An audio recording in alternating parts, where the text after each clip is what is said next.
सुन्दरि Madhavi चन्द्र सहोदरि हेममयी मुनिगणमण्डित मोक्षप्रदायनि मञ्जुलभाषिणि वेदनुते पङ्कजवासिनि देवसुपूजित सद्गुणवर्षिणि शान्तियुते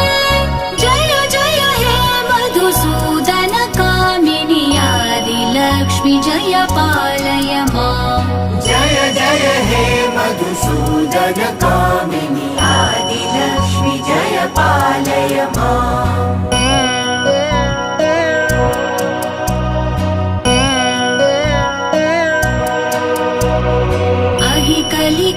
कलिकल्मषनाशिनि कामिनि वैदिकरूपिणि वेदमये क्षीरसमुद्भव मङ्गलरूपिणि